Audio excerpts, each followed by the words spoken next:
रायगड महाराष्ट्रासह देश विदेशातील ताज्या बातम्या पाहण्यासाठी मॅक्स इंडिया लाईव्ह चॅनलला सबस्क्राईब करा आणि बेल आयकॉन दाबायला विसरू नका.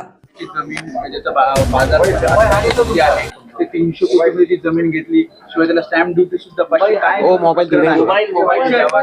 आरोप. तर राज्यात काय चालू आहे, कोणाचं लक्ष आहे, देवा भाऊ म्हणावं का मेवा भाऊ म्हणावं, त्यांना अशा प्रकारची स्थिती आहे. पुण्यामध्ये मुरलीधर मोहोळ वेगळाच मेवा खातायत, जैन समाजाचं हॉस्टेल स्वतः घेण्याचा प्रयत्न करताय. इकडे अजितदादांचा मुलगा महार हाडोळ्याची जमीन घेण्याचा प्रयत्न करताय. एकीकडं अशा पद्धतीनं हा महाराष्ट्राचा एक लूट मार करण्याचा एक प्रकार या महाराष्ट्रात चालू आहे. पुण्यात तो सगळ्यात मोठ्या प्रमाणावर चालू आहे. आणि म्हणून जी पुण्याची कोरेगाव सारख्या भागात असलेली शहरातली मुख्य एरियातली जमीन, 40 एकर जमीन, महार हाडोळ्याची जमीन, जी एका उद्दिष्टासाठी राखीव असताना ती जमीन एखादी कंपनी घेते काय? मग अजितदादांच्या मुलाची कंपनी 2 दिवसात ठराव मंजूर काय करते, आणि 2 दिवसात जी कंपनी ठराव मंजूर करते तिला 2 दिवसात सरकार जमीन काय अलर्ट करतं. दुसरी गोष्ट, कलेक्टर सांगतात ही जमीन आमचीच आहे, परंतु एकीकडे सरकारने ही जमीन या संस्थेला अलर्ट केल्याची सुद्धा माहिती आहे. आणि म्हणून बरं, हे झाला एक प्रकार, अलॉट केली. नंतर त्याचं व्हॅल्युएशन काय? व्हॅल्युएशन पुण्यातलं जर 40 एकर जमीन कोरेगाव पार्क सारख्या भागातली असेल तर त्याचं व्हॅल्युएशन मिनिमम 1800 कोटी येतं. मिनिमम, मॅक्झिमम ते 2500 3000 कोटी पण 1800 कोटी. मग यांनी किती व्हॅल्युएशन दाखवलं? 300 कोटी. आणि रजिस्ट्री किती रुपयात झाली? 500 रुपयाच्या बॉन्डवर. मला सांगा की समजा महाराष्ट्राची जमीन झाली घेता आली तरी रेडी रेकनर रेट लावावा लागतो. याने जर जमीन केली तर त्याला 75% नजराना भरावा लागतो. पण हे सगळं प्रकरण गोंधळाचं आहे, भ्रष्टाचाराचं आहे, गैरव्यवहाराचं आहे. आणि सत्ताधारी परवाच्या दिवशी अजितदादा बोलले शेतकऱ्यांना तुम्हाला सगळं फुकट लागतं, फुकट लागतं, फुकट लागतं. तुम्हाला का फुकट लागतं? 1800ची जमीन 300 कोटीत का लागते? मुद्रांक शुल्क तुम्हाला का माफ करावा लागतो? शेतकऱ्याच्या 1,00,000-1.5 लाखासाठी तुम्ही फुकट लागतं म्हणता, आणि तुम्ही 1800 कोटीची सगळ्यात महत्वाचं कोणती जागा भूसंपादन झालेली रेअर केस असते जी वापस देणं, परत देणं. पहिली गोष्ट तर असं जागाच परत देतात नाही. जर असं जर झालं असेल तर मला असं वाटतं महाराष्ट्रातले अनेक लोक आपली जागा परत मागतील, कारण अनेक प्रकल्पासाठी जागा संपादित झालेल्या आहे. रस्त्यासाठी, विविध सिंचनाचे प्रकल्प असते त्याच्यासाठी, कोणी शॉपिंग कॉम्प्लेक्ससाठी, कोणी वेगवेगळ्या जागेसाठी, एज्युकेशन झोन, असे अनेक प्रकल्प भूसंपादित झालेले असतात. परंतु मूळ मालकाला हे परत देणं अतिशय दुर्मिळ बाब असते. आणि ही बाब कोरेगाव पार्क सारख्या अतिशय महत्वाच्या भागात पुण्यात घडली. ज्या प्रकारे देखील सरकारच्या खात्यावर आलेलं नाही, विहिरीच्या संदर्भात बुजलेल्याच गावाने वाहून गेल्याचे विहीर आहे ते तरतूद काय हे पहा, जी खडून गेलेली जमीन आहे याला सरकारने 3,47,000 रुपयाची घोषणा केलेली आहे. घोषणा केली, परंतु त्याचा पूर्ण ऐकाल का? तुम्हीच बोला.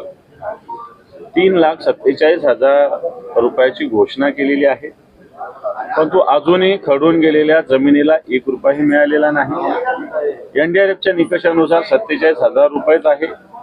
3 लाख रुपये म्हणजे दिवा स्वप्न आहे. मनरेगाच्या कशा पद्धतीने BDO काम करत नाही, ग्रामसेवक काम करत नाही, ग्रामसेवक रोजगार सेवक काम करत नाही. कारण गावकी अनेक गोष्टी त्याच्यात असतात, त्याच्यात कुशल अकुशल अनेक विषय असतात. त्यामुळे ते 3 लाख हे दिवा स्वप्न सरकारने दाखवलेलं आहे. म्हणून आम्ही सांगतात ना, दगाबाजी, हा दगाबाज रे, हे आमच्या याचं नाव आहे ना, ही सरकारने शेतकऱ्याशी केलेली दगाबाजी आहे. आज जमीन खडून गेलेली ही पुन्हा सुस्थितीत आणण्यासाठी वर्ष 2 वर्ष, काही जमिनी तर 5-5 वर्ष लागतात. आणि सरकारने 3,47,000 रुपये जरी दिले तरी ते पुरतील असं मला वाटत नाही. म्हणून सरकारचं खडून गेलेल्या जमिनीविषयीची घोषणा ही दगाबाजी शेतकऱ्यांशी. याच्यात अजून 1ही रुपया मराठवाड्यात काय महाराष्ट्रात आलेला नाही. दानवे साहेब, आपल्या सरकारची मागणी काय करणार? हे पहा, कोणाचा पुत्र असला म्हणून नियम कायदे राज्य काय त्यांच्या नावावर, अजितदादाच्या नावावर महाराष्ट्र राज्याचं PR कार्ड नाही केलेलं. कुठेही यावं, कोणतंही घ्यावं. पार्थ पवार जर राज्याच्या अर्थमंत्र्याचा पुत्र असेल असावा, त्याच्याविषयी काय प्रश्न. त्यांनी संपत्ती कमावी त्याच्याविषयी काय ऑब्जेक्शन असायचं का? करा.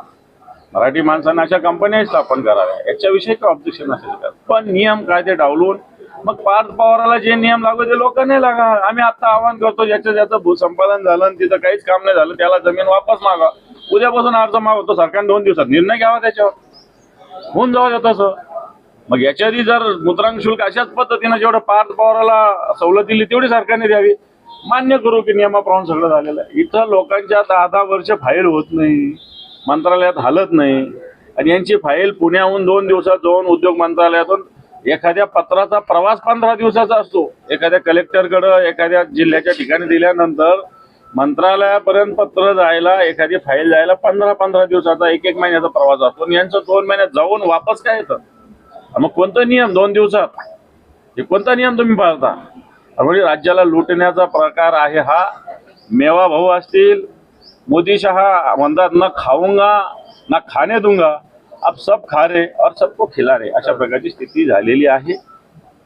G24 तासनं हे प्रकरण समोर आणलं. काम केलेलं नाहीये. सगळ्या व्यवहार हे नियमाप्रमाणे आहेत. आम्हाला तेच म्हणणं आहे ना, नियम तुमच्यासाठी सगळे गुंडाळून ठेवले ना, की जमीन जी ॲक्वायझेशन झालेली परत कशी मिळते, हा नियम आहे का? मग महाराष्ट्रातले अनेक शेतकरी, अनेक लोक उद्यापासून चला मागतील जमीन, आमचं भूसंपादन झालेलं परत द्या, तर सरकार देणार का? हा माझा पहिला प्रश्न आहे. महाराष्ट्र वतनाची जमीन कशाला म्हणतात? ही जमीन पार्थ पवारला कशी देऊ शकता? पार्थ पवारच्या कंपनीला कसं देऊ शकता? तुम्ही फुलेशाहू आंबेडकरांचा महाराष्ट्र म्हणता, सर्वसामान्य माणसाला दिलेली असलेली ही जमीन असेल तर ती एखाद्या महारवतनाच्याच माणसाला मिळाली पाहिजे. आणि म्हणून आता ज्यांनी कोणी बॉन्ड दिले होते त्या काळात त्यांचे सगळे वंशज इथं आलेले, त्यांचे नातू असेल, मुलगा असेल, जे आलेले आहेत, यांचं बेसिक ऑब्जेक्शन आहे. सरकारला हे ऐकावं लागेल. मग कलेक्टर कसं म्हणतात की जमीन आमच्या ताब्यात आहे? मग तुम्ही 1800 कोटीचं जमीनचं 300 कोटी व्हॅल्युएशन कुठून काढलं? मग तुम्ही मुद्रांक शुल्क का नाही भरलं? आणि कोणता नियम पार्थ पवारांनी पाळला हे पार्थ पवारांनी सांगा. या सगळ्या विषयाचा खुलासा पार्थ पवारांनी करावा. अर्थमंत्र्यांच्या पुत्र आहेत, उपमुख्यमंत्री श्रीकांत शिंदेंनी टीका केली की मुख्यमंत्री असताना घराच्या बाहेर पडले नाही, मुख्यमंत्री असताना काय मदत केली ती दाखवा. आता तुम्ही मदतीची मला असं वाटतं, फेकाफेकी करण्यापेक्षा, गद्दारी करण्यापेक्षा, या महाराष्ट्राला लुटण्यापेक्षा घरात बसून नीट काम केलेलं चांगलं आहे. शेतकऱ्यांकडे येऊन बघा, शेतकरी कोणाचं नाव घेतात. 2 लाखाची कर्जमुक्ती कोणी केली हे कोणाला सांगतात? हे जरा येऊन श्रीकांत शिंदे जे आहेत, राजपुत्र, त्यांनी मला असं वाटतं या सगळ्या गोष्टी बघाव्या. घरात बसून त्यावेळेस का तुम्ही फार फिरत होते का? काय कोविडच्या काळामध्ये फिरत होते लोक? मोदी फिरत होते, शहा फिरत होते, तुम्ही फिरत होते, सगळे लोक घरात होते. आणि म्हणून मला असं वाटतं वारंवार अशा पद्धतीनं टीका टिप्पणी करणं हा चुकीचा प्रकार आहे. उद्धवजी ठाकरे साहेब जनतेतले आहेत. सर्वसामान्य शेतकऱ्याची गावागावात पोहोचतात. गावागावात नुसते कार्यक्रम 25 असतील आमचे, पण त्याच्यापेक्षा 100 गावात ते थांबलेले, 50 लोक असले तरी तिथे त्यांच्या थांबलेले, त्यांच्या व्यथा ऐकलेल्या उद्धवजींनी. तेव्हा हा दौरा काय 25 गावाचा आणि मराठवाड्याच्या 8 जिल्ह्याचा नाही, तर जवळपास 50-60 तालुक्यामध्ये 100-150 गावात उद्धवजी थांबणार आहेत. तर श्रीकांत टीका करायची नेहमीचीच टीका, याचा अर्थ आमचा दौरा जोंबलेला आहे. पदाधिकाऱ्यांच्या काळाचे नियम होते, त्यामध्ये अग्रिम जर नुकसान झाली तर 50% अग्रिम रक्कम मिळण्याची सोय होती. परंतु ते 4 त्यांनी नियम बाजूला काढले. 4 ट्रिगर होते विम्याचे, आणि ते मला असं वाटतं शेतकऱ्यांसाठी अतिशय योग्य होते. परंतु सरकारने पुन्हा कंपनीचं हित आणि खर्च कमी व्हावं या 2 गोष्टी करून शेतकऱ्या गेल्या चुलीत अशा पद्धतीनं भूमिका घेऊन फक्त एकच ट्रिगर ठेवलेले, उत्पादन खर्चावर आधारित. आता हे सगळ्यात शेवटचा टप्पा असतो. आता हे नुकसान झालं, जमीन खडून गेली, पिकाचं नुकसान झालं, पीक आलंच नाही, याचं आता काय? आधी काहीतरी नैसर्गिक आपत्तीनंतर मिळायचं, अग्रिम मिळायचं, अनेक 4 ट्रिगर होते. परंतु सरकार मला असं वाटतं शेतकऱ्याच्या हिताचं नाही, हेच आम्ही सांगतो या दौऱ्याच्या निमित्तानं. आणि म्हणून हे 4 ट्रिगर सुरू केले पाहिजे, ही भूमिका आमची आहे. कर्जमुक्ती झाली पाहिजे, ही आमची भूमिका आहे. हेक्टरी 50,000 रुपये दिले, ही आमची भूमिका आहे. आणि सरकार या भूमिकेवर ऐकायला तयार नाही. उलट सरकार शेतकऱ्यांच्या या भावनांचा अपमान करतं असं आम्हाला वाटतं. Thank you sir. आपली जागा परत नाही, कारण अनेक अनेक प्रकल्पासाठी जागा संपादित झालेल्या आहे. रस्त्यासाठी, विविध सिंचनाचे प्रकल्प असते त्याच्यासाठी, कोणी शॉपिंग कॉम्प्लेक्ससाठी, कोणी वेगवेगळ्या जागेसाठी, एज्युकेशन झोन, असे अनेक प्रकल्प संपादित झालेले असतात. परंतु मूळ मालकाला हे परत येणं अतिशय दुर्मिळ बाब असते. ही बाब कोरेगाव बागसारख्या अतिशय महत्त्वाच्या भागात पुण्यात घडली.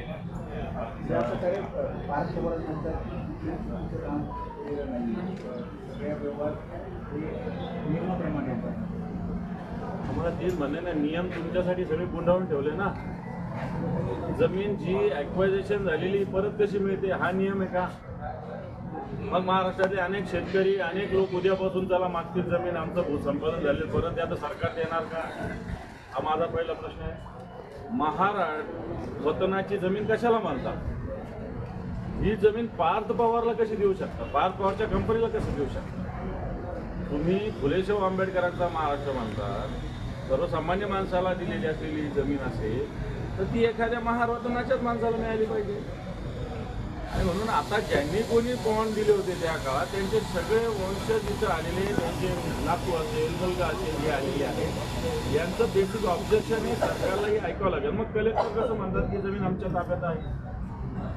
मग तुम्ही 1800 कोटीची जमीन तर 300 कोटी व्हॅल्युएशन कुठून काढलं?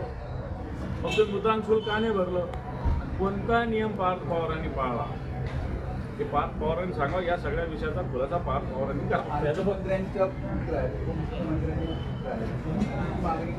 हे पहा, कोणाचा पुत्र असला म्हणून नियम कायदे राज्य त्यांच्या नावावर, अजितदादाच्या नावावर महाराष्ट्र राज्याचं PR कार्ड नाही केलेलं.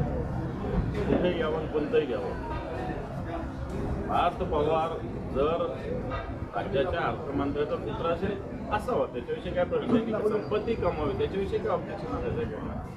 मराठी माणसांना अशा कंपन्या स्थापन कराव्या याच्याविषयी काय ऑब्जेक्शन असेल? पण नियम कायदे डावलून मग पार्थ पवाराला जे नियम लागू ते लोक नाही लागा. आम्ही आत्ता आवाहन करतो, ज्याचं भूसंपादन झालं आणि तिथं काहीच काम नाही झालं त्याला जमीन वापस मागा. उद्यापासून अर्ज मागतो, सरकारने 2 दिवसात निर्णय घ्यावा, त्याच्यावर होऊन जावं येतं सर. मग याच्या आधी जर मुद्रांक शुल्क अशाच पद्धतीनं जेवढं पार्थ पवाराला सवलत दिली तेवढी सरकारने द्यावी.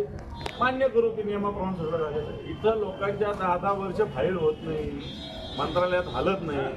आणि यांची फाईल पुण्याहून 2 दिवसात जाऊन उद्योग मंत्रालयातून एखाद्या पत्राचा प्रवास 15 दिवसाचा असतो. एखाद्या कलेक्टरकडं एखाद्या जिल्ह्याच्या ठिकाणी दिल्यानंतर मंत्रालयापर्यंत पत्र जायला, एखादी फाईल जायला 15-15 दिवसाचा, 1-1 महिन्याचा प्रवास असतो. यांचं 2 महिन्यात जाऊन वापस काय येतं? मग कोणता नियम 2 दिवसात? हे कोणता नियम तुम्ही पाळता? त्यामुळे राज्याला लुटण्याचा प्रकार आहे हा. मेवा भाऊ असतील, मोदी शहा म्हणतात ना खाऊंगा ना खाणे दूंगा, अब सब खा रहे और सबको खिला रहे, अशा प्रकारची स्थिती झालेली आहे. सर, जे 24 तास हे प्रकरण समोर आल्यानंतर मोदी अजित पवार यांच्या राजीनाम्याची मागणी करतात. अजून ह्या प्रकरणाचं डिटेलमध्ये जावं लागेल. पण जर अजितदादाचा राजकीय वापर, राजकीय हे केला असेल तर मला असं वाटतं अजितदादासारखी व्यक्ती फार नाकानं कांदे सोडते ना, त्यांना याचं उत्तर द्यावं लागेल.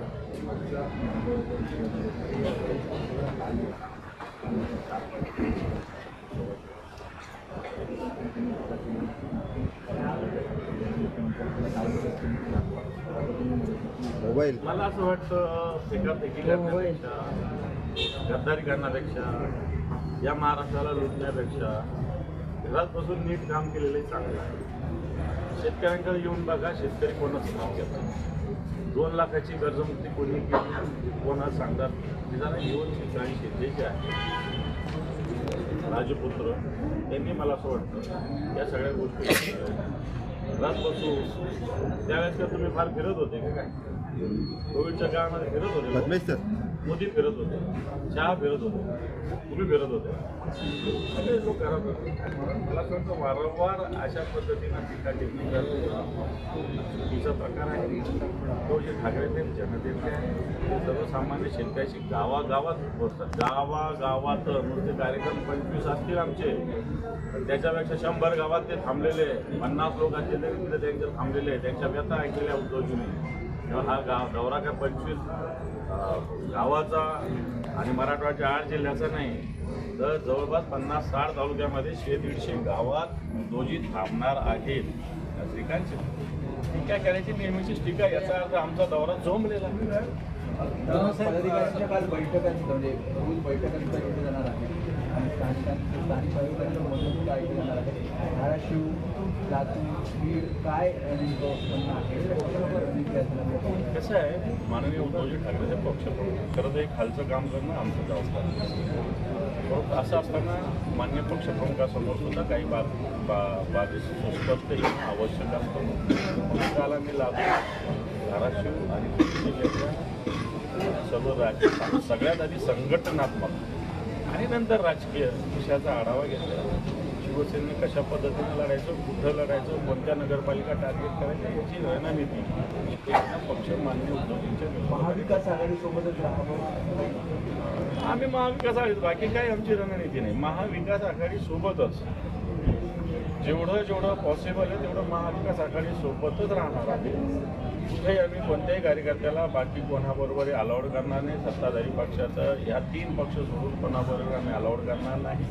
पण महाविकासाच्या सगळ्या पक्षाबरोबर जावं अशा प्रकारची आमची रणनीती आहे आणि आम्ही तेच जाऊ.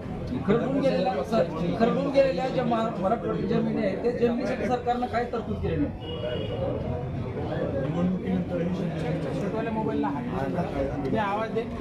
हा प्रश्नच नाही ना काही. आतमध्ये घालताय हात त्यांच्या सेनेवर प्रश्न निर्माण होणार नाही. आता त्याच्या बाजूला बसू, पण शिंदे सांगायचा कोणताही प्रश्न निर्माण होणार नाही. इतर पक्षांकडून देखील तयारी केली जाते. गणेश नाईक यांच्यावरती प्रभारी म्हणून जबाबदारी. सर, आपण मराठवाड्याच्या दौऱ्यावर राहू. मुंबईचे प्रश्नही विचारतात. मूळ प्रश्न इथं बघा, ह्यांचं काय बीडची जबाबदारी पंकजा मुंडेंवरती जबाबदारी. हे मोबाईल भारतीय जनता पार्टी तशी तर संघटनात्मक रचना असताना नवीन प्रभारी का देतात मला हेच कळत नाही. जसं संघटनेची जी सिस्टीम आहे ती सगळी फॉलो करत असतील, त्याला कोणी प्रभारी वगैरे मला असं वाटतं यांनी काय होतं असं मला तरी माहिती. सर, खरडून गेलेल्या जमीन आहेत त्याचं सरकारनं तरतूद केली, पण 1 रुपया देखील सरकारच्या खात्यावर आलेला नाही. केळीच्या संदर्भात बुडलेल्या गावाने वाहून गेले जे बिल आहे ते तरतूद काय सरकारकडून काय दिलं? याला सरकारने 3,47,000 रुपयाची घोषणा केली, परंतु ऐकाल का तुम्ही बोला. 3,47,000 रुपयाची घोषणा केलेली आहे. अजूनही खडून गेलेल्या जमिनीला 1 रुपयाही मिळालेला नाही. एनडीआरएफच्या निकषानुसार 47,000 रुपयेच आहे. 3 लाख रुपये म्हणजे दिवा स्वप्न आहे.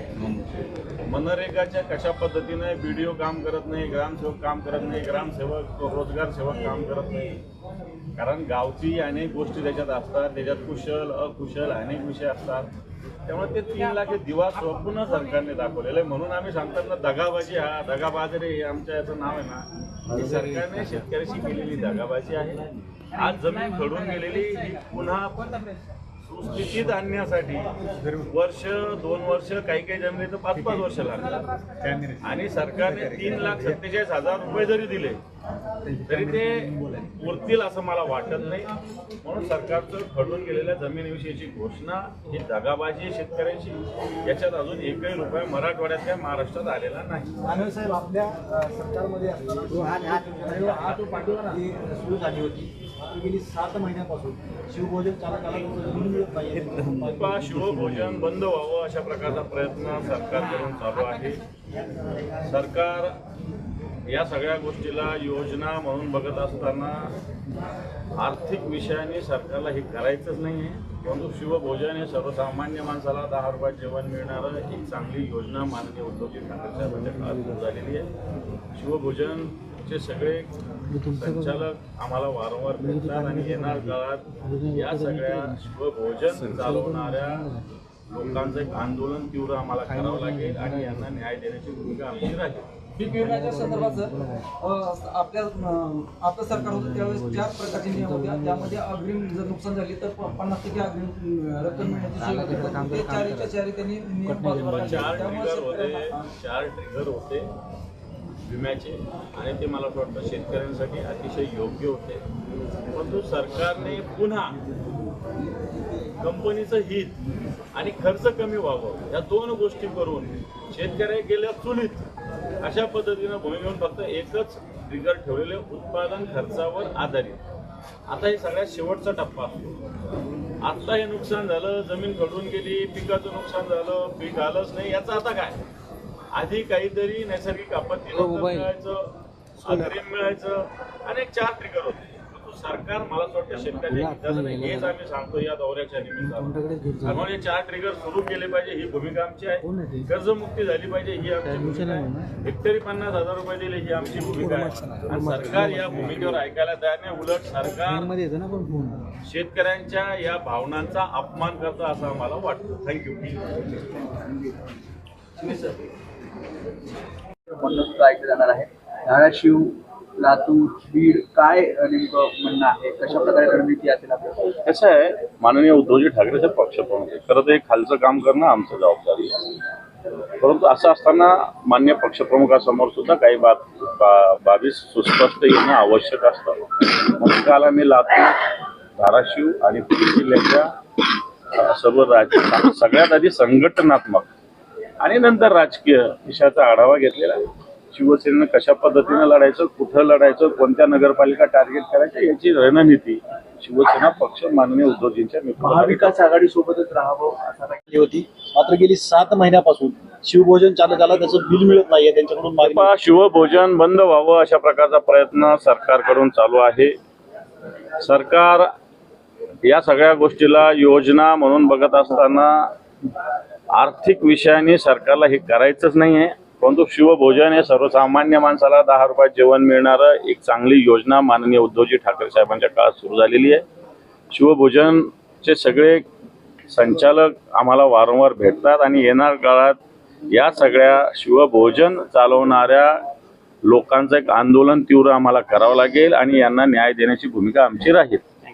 संदर्भात आपल्या महाविकास आघाडी बाकी काही आमची रणनीती नाही. महाविकास आघाडी सोबतच जेवढं पॉसिबल आहे तेवढं महाविकास आघाडी सोबतच राहणार आहे. कुठेही आम्ही कोणत्याही कार्यकर्त्याला बाकी कोणाबरोबर अलाउड करणार नाही. सत्ताधारी पक्षाचं ह्या 3 पक्ष सोडून कोणाबरोबर आम्ही अलाउड करणार नाही. पण महाविकासाच्या सगळ्या पक्षाबरोबर जावं अशा प्रकारची आमची रणनीती आहे आणि आम्ही तेच जाऊ. खरडून गेलेल्या ज्या मराठवाड्याच्या जमिनी आहेत त्या जमिनी सरकारनं काय तरतूद केली नाही? निवडणुकीनंतरही शिंदे सेनेसोबत हा प्रश्नच नाही ना काय. असं काही शिंदेच्या सेनेवर जाण्याचा कधीच प्रश्न निर्माण होणार नाही आमचा. त्याच्यापेक्षा आम्ही बाजूला बसू, परंतु शिंदेच्या सेनेसोबत जाण्याचा कोणताही प्रश्न निर्माण होणार नाही. इतर पक्षांकडून देखील तयारी केली जाते. विशेषतः भाजपकडून ठाण्यामध्ये गणेश नाईक यांच्यावरती प्रभारी म्हणून जबाबदारी देण्यात सर, आपण मराठवाड्याच्या दौऱ्यावर राहू, मुंबईचे प्रश्नही विचारतात. तर मूळ प्रश्न इथं बघा, ह्याचं काय झालं? बीडची जबाबदारी पंकजा मुंडेंवरती जबाबदारी देण्यात आली. हे पहा, भारतीय जनता पार्टी तशी तर संघटनात्मक रचना असताना नवीन प्रभारी काय देतात मला हेच कळालेलं नाही. जसं संघटनेची जी सिस्टीम आहे ती सगळी फॉलो करत असते, त्याला कोणी प्रभारी वगैरे होणं मला असं वाटतं यांनी काय होतं असतं मला तरी माहिती आहे. सर, खरडून गेले जमीन आहेत त्याचं